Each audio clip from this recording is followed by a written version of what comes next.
Hi, I'm Rick Bine in the Geography Department at IUPUI, and I want to relate to you some of the traditions of the Sudan, in this East African country there, over here. Khartoum was where I was living, and Sudan is culturally it's an Arabic culture, but there's a lot of influence from Egypt, so a lot of traditions have moved up the Nile. You said up, meaning it's down here. It looks it's going south. But here was the Khartoum here, which is a separate country. And but they finished a lot of the Arab traditions of what we call circumcision. And it's not just the boys that get circumcised, but girls also. But so the ritual is such that the boys are circumcised in quite a ceremony, and probably around, it ranges in age in the communities and the villages or whatever, but anywhere between 5 and 8 years of age. And people come and watch and applaud and whatever.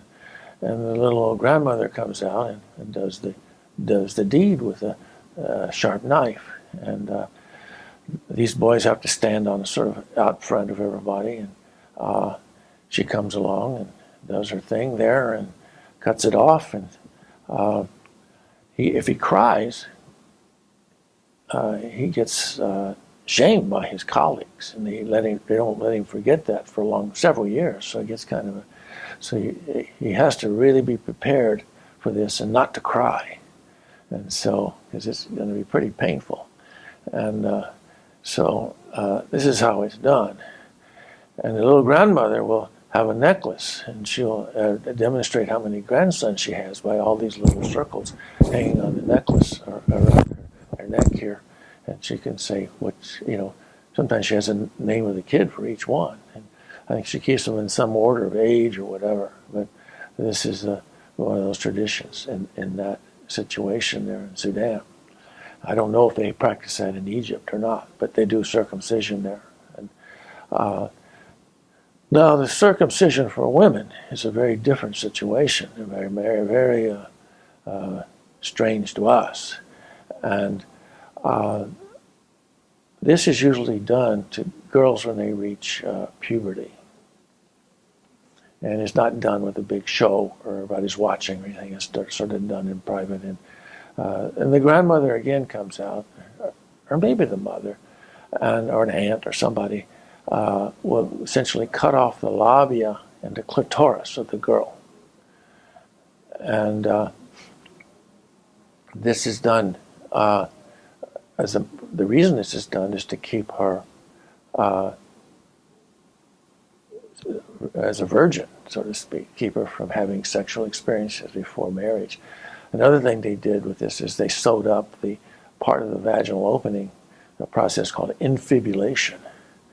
And so she could still menstruate, but she couldn't have sex. And so the idea is when she got married, finally, then she would, her husband would have to break her open in the sex act. But this is a very difficult situation, so even for the man to try to do this. So what they would do frequently is to send her off to Europe or someplace, have her surgically reopened. But while they spent their first night at home in the bedroom, they were supposed to demonstrate he'd broken her virginity by having a towel with the blood on it.